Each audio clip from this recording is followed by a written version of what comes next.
بات کریں، لیکن پی ٹی آئی کے لوگ جو ہے وہ آنے پہ تیار نہیں ہے، جس سے آپ صورتحال کا اندازہ لگا سکتے ہیں۔ گفتگو کا آغاز کروں گا حافظ صاحب، یہ آج جو جے یو آئی کے مظاہرے ہوئے ہیں، جو کی پوائنٹس بلاک کیے ہیں، یہ سلسلہ اب جاری رہے گا، کل کی پھر کال ہوگی، کیا ہوگا؟ اس کا پلان کیا چوک آؤٹ کیا آپ نے؟ بسم اللہ الرحمن الرحیم۔ دیکھیے، کہنے کی حد تک تو ہم یہ کہتے ہیں کہ آزادی مارچ اختتام کو پہنچ چکا ہے، لیکن ایسا نہیں ہے، کیونکہ بنیادی ہدف اور مقصد تو یہ ہے، جو ایجنڈا ہے متحدہ اپوزیشن کا، کہ یہ جو انتخابات ہوئے 25 جولائی کو، 26 جولائی کو جو اعلامیہ جاری کیا گیا تمام اپوزیشن جماعتوں کا، وہ یہی تھا کہ الیکشن جیلی ہے، اور مطالبہ بھی یہ تھا کہ فری اینڈ فیئر الیکشن ہو، اور پھر ہر پارٹی کی اپنی حکمت عملی ہے، اپنے طریقے سے ایکٹیویٹی ہے۔ جمعیت علماء اسلام کی نومبر 2018 سے لے کر آج تک یہ سلسلہ جاری ہے، مختلف ملین مارچ کیے، پھر 27 اکتوبر سے کراچی سے لے کر یہاں تک، اور کل 13 تاریخ کو اپنے کا اعلان ہوا، تقریباً یہ بنتے ہیں 18 دن۔ آج بھی آزادی مارچ کی صرف نوعیت اور شکل تبدیل ہو گئی۔ پہلے وہ مارچ آپ کو ایک اجتماع کی صورت میں اسلام آباد میں نظر آ رہا تھا، پرامن اجتماع، کسی قسم کا کوئی بدامنی سامنے نہیں آئی، بلکہ آپ کی میڈیا بھی اسے اپریشیٹ کرتے رہے، انٹرنیشنل میڈیا بھی، کیونکہ اس سے پہلے جو ایک فضا بنائی گئی تھی کہ پتہ نہیں یہ مدرسے کے لوگ ہیں، یہ انتہا پسند ہے، یہ شدت پسند ہے، اس کا کیا رویہ ہوگا، اس کا طریقہ کار کیا ہوگا، لیکن ابھی سب نے دیکھ لیا کہ یہ پرامن لوگ ہیں۔ تو لہذا اس کے بعد آج جو میری معلومات ہے، پوری پاکستان میں جتنی بڑے بڑے شاعرہ ہیں وہ سارے بند ہیں، مثلا شاعرہ ریشم بند ہے، چکدرہ جو راستہ ہے وہ بھی بند ہے، میرے خیال میں فیصل کریم کنڈی صاحب کو معلوم ہوگا، بنو یہ جو راستہ ہے وہ بھی بند ہے، اور بلوچستان اور ڈے خان جو دانسر پہاڑ ہے یہ راستہ بھی بند ہے، اور بلوچستان جو خزدار سے کوئٹہ سے کراچی کا ہائی وے ہے وہ بھی بند ہے، اسی طرح سکر و حیدرآباد بلوچستان سے جو ملتا ہے وہ راستہ بھی بند ہے، سندھ اور پنجاب کو جو ملاتے ہیں وہ راستہ بھی بند ہے، یہ تمام بند ہے۔ لہٰذا یہ سلسلہ کب تک جاری رہے گا؟ دیکھیے، یہ احتجاج اس وقت تک جاری رہے گی جب تک ان اہداف ہم حاصل نہیں کر سکیں گے، جس میں بنیادی مقصد یہ ہے کہ اسمبلیوں کی تحلیل ہو اور فری اینڈ فیئر الیکشن ہو، کیونکہ یہ جنگ صرف جمعیت علماء اسلام کی نہیں ہے، یہ صرف پیپلز پارٹی کی نہیں ہے، یہ صرف پی ایم ایل این کی نہیں ہے، یہ جو متحدہ اپوزیشن جنگ لڑ رہی ہے اقتدار کی نہیں ہے۔ پیپلز پارٹی کے پاس ایک صوبے میں اقتدار ہے، تو اگر وہ اقتدار کی جنگ لڑتے تو پھر یہ کیوں کہتے ہیں کہ فری اینڈ فیئر الیکشن ہو؟ یہ تو اقتدار کی قربانی دے رہا ہے، اور پی ایم ایل این کی پنجاب میں اکثریت ہے، یہ الگ بات ہے کہ اکثریت کو اقلیت سے تبدیل کیا گیا، وہ بھی قربانی کے لیے تیار ہے۔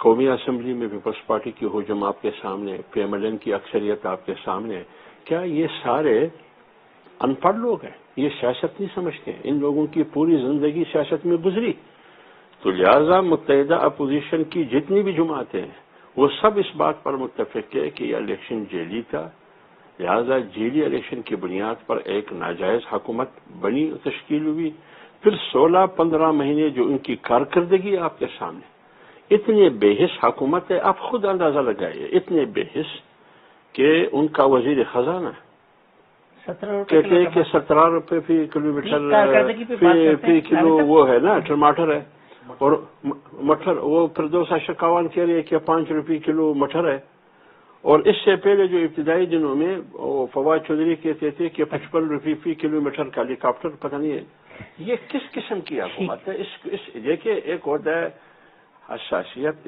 ان لوگوں میں نہ احساس ہے، نہ غربت کی، نہ غریبوں کی، نہ بے روزگاری کی، نہ مہنگائی کی، اس لیے ہم یہ چاہتے ہیں کہ اس حکومت کا خاتمہ جتنا جلد ہو سکے، تمام مسائل کا کوئی نہ کوئی شکل ضرور نکل جائے۔ فیصل صاحب کہتے ہیں اس نتیجے پہ پہنچے کہ انشاءاللہ اس پہ عمل ہوگا۔ حافظ صاحب، پلان اے جو تھا وہ پلان اے کامیاب ہوا ہے، ناکام ہوا ہے؟ پلان اے کے مقاصد حاصل کر لیے ہیں، اور اگر پلان بی بھی اسی طریقے سے ہوگا جس طریقے سے آپ نے مارچ کیا، اور آپ جس وقت آئے تھے مولانا صاحب کہہ رہے تھے کہ میں استعفیٰ لے کے جاؤں گا، بغیر استعفیٰ لیے گئے، اب یہ شاہراہیں بند کرنے، اس کے بعد پھر کیا ہوگا چیزیں؟ لوگ کہتے ہیں کہ تو آپ ایکسٹریم پہ پہلے ہی جا رہے ہیں. دیکھیے حافظ صاحب، تو میں اس بات کی تھوڑی سی وضاحت کروں. آپ نے فیصل کریم کنڈلی صاحب سے بھی پوچھا اور چیمہ صاحب سے بھی پوچھا ان کی پارٹیسپیشن کی. یہ روز اول فیصلہ ہوا ہے. ابھی میڈیا والوں کو شاید ان کے علم ہے، لیکن وہ بار بار یہ سوال دہراتے ہیں. یہ روز اول فیصلہ ہوا ہے سربراہ کانفرنس میں بھی تمام اپوزیشن پارٹیوں کی، پھر ریبر کمیٹی میں بھی، جب یہ 27 اکتوبر آزادی مارچ کا اعلان ہوا کہ میری خواہش یہ تھی یا میری پارٹی کی خواہش یہ تھی کہ سب بھرپور اس میں شرکت کریں، کیونکہ ہر پارٹی کی تیاری وہ نہیں تھی جو تیاری ہماری تھی، کیونکہ ہم 1 سال سے مسلسل سڑکوں پر تھے. لہذا یہ اتفاق سے فیصلہ ہوا. آج بھی وہی فیصلہ ہے کہ ہر پارٹی اپنے حکمت عملی کے مطابق وہ اس میں حصہ ڈالتے ہیں. جیسے کہ کنڈی صاحب نے کہا کہ میں نے استقبال کیا، چیمہ صاحب نے وزیر آباد اور گکڑ پر وہاں سندھ میں جہاں جہاں سے ہم گزرتے رہے پیپلز پارٹی کے لوگ استقبال کرتے رہے. پھر یہاں جلسے میں انہوں نے کہا اس میں ہم حصہ لیں گے، جلسے میں آئیں گے. بلاول صاحب آئے 2 بار، وہاں انہوں نے تقریر کی. اس میں شہباز شریف صاحب آئے، سارے پارٹیوں والے آ گئے. یہ باقاعدہ اتفاق سے یہ ہوا تھا. اس طرح نہیں ہے کہ وہ پیچھے پیچھے ہٹ کے کہ ہم آپ کے ساتھ اس میں شریک نہیں ہیں. پلان اے کو کامیاب سمجھتے ہیں؟ اب میں پلان اے کہتا ہوں. پلان اے ہم کامیاب سمجھتے ہیں. اس لیے کامیاب ہم سمجھتے ہیں کہ دیکھیے ایک تاثر کا گزشتہ جو دھرنا تھا یا جو بھی ڈرامہ تھا اس کا اور اس کے درمیان ایک بہت بڑا فرق ہے کہ یہ سنجیدہ سیاست ہے. سنجیدہ سیاست کرنے والوں کی ایک حکمت عملی ہے. یہی 9 پارٹیاں، آپ کو یاد ہوگا، یہی 9 پارٹیاں 2014 میں جب ڈی چوک پر جو ڈرامہ تھا یہ ساری پارٹیاں اندر تھی اور اس ڈرامے کے سارے مخالفت کرتے تھے اس جتھے کے. لیکن وہ یہی کہتے تھے کہ احتجاج آپ کا حق ہے، لیکن پارلیمنٹ پہ حملہ، پی ٹی وی سینٹر پہ حملہ، پی ایم سیکریٹریٹ پہ حملہ اور گندے کپڑے سپریم کورٹ کے دیواروں پہ لٹکانا، پارلیمنٹ کو دوبگاٹ بنانا، پارلیمنٹ پر لعنت بھیجنا، ڈاکو لوٹے، کس کس کو گالی نہیں دی. 7 نافرمانی کا اعلان، بجلی اور گیس بل کے جلانا، مرو مارو جلاؤ گراؤ کو پورا پاکستان کو آگ لگا دو، پینٹا لگاؤ، پھر ایک دوسرے کو فون کرتے ہوئے آج کا وزیر اعظم، آج کا صدر اس وقت کہ ہم گھس کے ایک دوسرے کو مبارکباد دیتے ہیں. دیکھیے یہ سنجیدہ سیاست یہ ہے جو آپ نے یہ 18 دن آپ نے دیکھ لیا. جمعیت علماء اسلام اور متحدہ اپوزیشن کو آپ نے دیکھ لیا. وہ غیر سنجیدہ جتھے کی سیاست تھی جو آج بھی اقتدار پہ مسلط اور براجمان ہے. اس حوالے سے قوم کو ایک میسج دی گئی کہ یہ پرامن سیاست ہے، یہ سنجیدہ سیاست ہے، یہ اعلیٰ وجہ البصیرت سیاست ہے.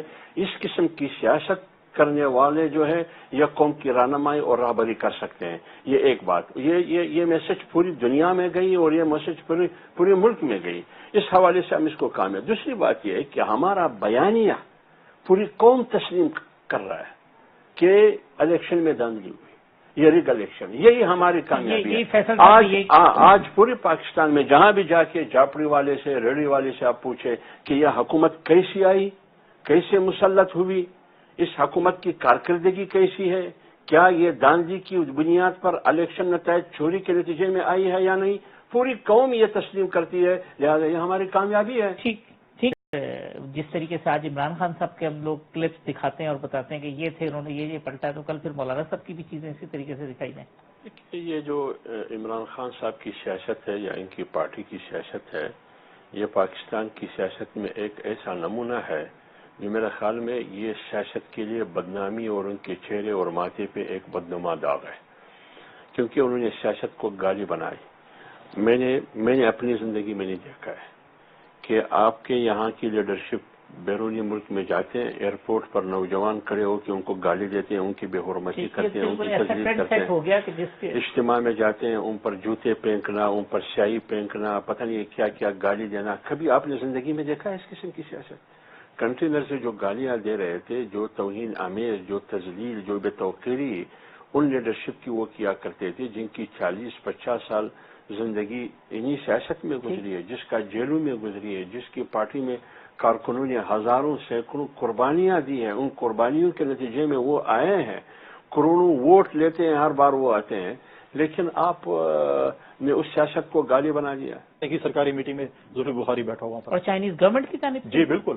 یہ مولانا صاحب نے کہا کہ سیاسی بد اخلاقی کا مظاہرہ کیا گیا نواز شریف صاحب کے لیے، یہ بدترین سیاسی بد اخلاقی. یہ تو بالکل اسی طرح ہے. دیکھیں عمران خان جہاں بھی کھڑے ہو کے مدینے کی ریاست کی بات کرتے ہیں، مدینے کی ریاست بنیادی طور پر انسانیت کی توقیر کی بات کرتی تھی۔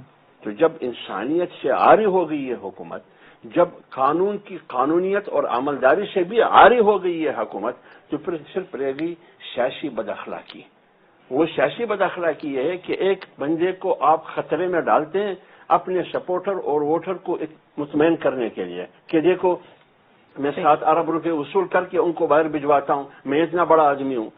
آپ اپنی سیاست کو چمکانے کے لیے ایک آدمی، وہ آدمی جس کو کروڑوں ووٹ ملے، 3 بار اس ملک کا وزیر اعظم بنا ہے، اور انسانیت کا تقاضا بھی ہے، قانون کا تقاضا بھی ہے، آپ نے ایسا مسخرہ بنایا اس چیز کو۔ اس لیے میں کہتا ہوں کہ ان لوگوں نے جو کچھ کیا ہے یہ بہت بری اور قابل مذمت ہے ان لوگوں کا۔ اور جہاں تک آپ نے فیڈرل منسٹر بھی یہی کہتے ہیں نا، سیاسی مسئلہ ہے، انہوں نے تو خود اور ان کے اپنے دو، ان کے ایک الائی جو میرے خیال میں ایم کیو ایم کا ہے، بیرسٹر سیف، انہوں نے بھی اس کی مخالفت کی ہے۔ ایم کیو ایم کی تو باقی لیڈرشپ سے بھی جو ہماری بات ہوئی ہے وہ بھی یہی کہہ رہے ہیں کہ بیرسٹر علی ظفر ہے، وہ پی ٹی آئی کا ہے، انہوں نے بھی اس کی مخالفت کی ہے کہ اس قسم کی کوئی شرط نہیں ہے اس قانون میں، یہ باہر سے وہ اپنا تشریح کرتے ہیں، قانون کا وہ کرتے ہیں۔